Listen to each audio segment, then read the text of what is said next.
Hello बच्चों, आइए इस प्रश्न को देखते हैं। लेग्यूमिनस पौधे की जड़ों की ग्रंथिका की काट में बैक्टीरियोइड्स को दर्शाने वाले चित्र को देखें। ए के विषय में सही कथन को चुनिए। विकल्प ए, यह लैग हीमोग्लोबिन है जो नाइट्रोजिनेज की ऑक्सीजन से रक्षा करता है। विकल्प बी, यह नाइट्रोजिनेज से बैक्टीरियोइड्स की रक्षा करता है।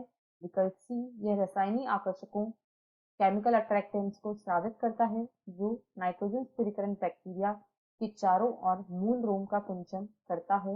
विकल्प डी, इनमें से कोई नहीं। इस प्रश्न की जो मुख्य अवधारणा है मुख्य अवधारणा वह है लैग हीमोग्लोबिन। यह है लैग हीमोग्लोबिन। लैग हीमोग्लोबिन जो होता है वह एक वर्णक होता है और इसकी कुछ विशेषताएं होती हैं जिन्हें हम यहाँ पर देखेंगे। सबसे पहले चित्र में जिसे ए से प्रदर्शित किया गया है या दर्शाया गया है यह लैग हीमोग्लोबिन है। लैग हीमोग्लोबिन है। यहाँ पर जो लेग्यूमिनस पादप होते हैं उनमें राइजोबियम नाइट्रोजन स्थिरीकरण की तरह कार्य करता है। यह एक नाइट्रोजन स्थिरीकारी जीवाणु होता है जो यहाँ पर नाइट्रोजन को स्थिर करता है। लैग हीमोग्लोबिन जो होता है यह एक ऐसा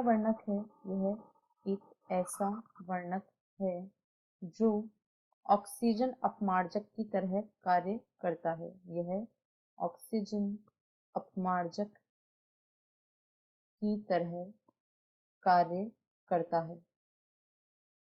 यह ऑक्सीजन अपमार्जक की तरह कार्य करता है। जो नाइट्रोजन स्थिरीकरण करवाने वाला एंजाइम होता है उसका नाम होता है नाइट्रोजिनेज। और यह नाइट्रोजिनेज जो होता है यह ऑक्सीजन के प्रति अत्यधिक संवेदनशील होता है। यह ऑक्सीजन के प्रति अत्यधिक संवेदनशील होता है और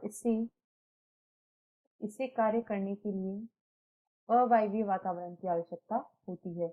यानी यदि ऑक्सीजन उपस्थित है तो नाइट्रोजिनेज जो होता है यह अपने कार्य को कुशलता से नहीं कर पाता है। अतः यदि नाइट्रोजन स्थिरीकरण की प्रक्रिया को सुचारू रखना है तो यह आवश्यक है कि अवायवीय परिस्थितियां उपलब्ध करवाई जाएं। तो जो नाइट्रोजिनेज होता है उसको लैग हीमोग्लोबिन के द्वारा सुरक्षित किया जाता है और यह इसे ऑक्सीजन से बचाता है ताकि यह नाइट्रोजन स्थिरीकरण कर सके। अब यदि विकल्पों को देखें तो विकल्प ए में कहा गया है यह लैग हीमोग्लोबिन है जो नाइट्रोजिनेज की ऑक्सीजन से रक्षा करता है। बिल्कुल सही है। बी में कहा गया है यह नाइट्रोजिनेज से बैक्टीरियोइड की रक्षा करता है। नाइट्रोजिनेज से बैक्टीरियोइड की रक्षा करने की कोई जरूरत नहीं होती है, यह गलत है। सी में कहा गया है यह रासायनिक आकर्षकों को स्रावित करता है। इसके द्वारा कोई रासायनिक आकर्षक स्रावित नहीं होते हैं। और विकल्प डी है इनमें से कोई नहीं। तो बी, सी और डी तीनों गलत हैं और विकल्प ए इस प्रश्न का सही उत्तर है। आशा है आपको प्रश्न समझ आया होगा। धन्यवाद।